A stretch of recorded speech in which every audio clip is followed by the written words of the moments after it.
आणि यानंतर आता घेऊयात टॉप 9 बातम्यांचा वेगवान आढावा। सुरुवात करूयात टॉप 9 मोठ्या बातम्या। उपमुख्यमंत्री एकनाथ शिंदेंची आज नाशिकमध्ये जाहीर सभा, तर विधानसभेतील यशानंतर नागरिकांचे आभार मानण्यासाठी नाशिक दौरा। एकनाथ शिंदेंच्या सभेदरम्यान नेत्यांचा प्रवेश होण्याची सुद्धा शक्यता।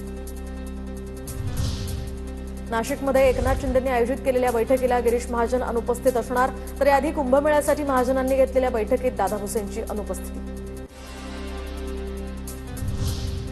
राज्यातील मोठ्या प्रकल्पांकडे आता उपमुख्यमंत्री शिंदेही लक्ष ठेवणार। फडणवीसांच्या वॉर रूमच्या शेजारीच शिंदेंचाही समन्वय कक्ष, मंत्रालयात शिंदेंसाठी समन्वय कक्ष असणार, सूत्रांची माहिती। महायुतीमध्ये पायात पाय घालण्याचे हे प्रयत्न सुरू। एकनाथ शिंदेंच्या वॉर रूम सुरू करण्याच्या पार्श्वभूमीवर आता संजय राऊतांची माहितीवर टीका।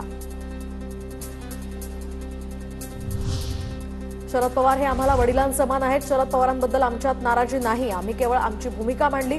राऊतांची नंतर प्रतिक्रिया, तर मोदी भटकती आत्मा म्हणाले होते, हा पवारांचा अपमान नव्हता का, राऊतांचा सवाल।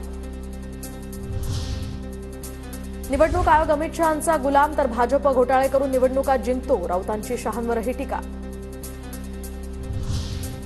धनंजय मुंडे जोपर्यंत दोषी ठरत नाहीत तोपर्यंत कारवाई नाही, उपमुख्यमंत्री अजित पवारांची ठाम भूमिका, सूत्रांची माहिती। तर धनंजय मुंडे, सुनील तटकरे आणि पटेलांसोबत अजित पवारांची बैठक। या बैठकीमध्ये अजितदादा मुंडेंसंदर्भात भूमिकेवर ठाम।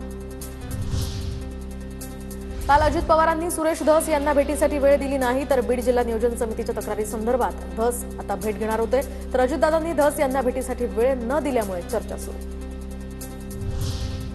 कोकणातील ठाकरेंचे आमदार भास्कर जाधवांना शिवसेनेकडून ऑफर, तर भास्कर जाधव आले तर त्यांच्या मार्गदर्शनाखाली काम करू, मंत्री उदय सामंतांकडून भास्कर जाधवांना शिवसेनेत येण्याची ऑफर।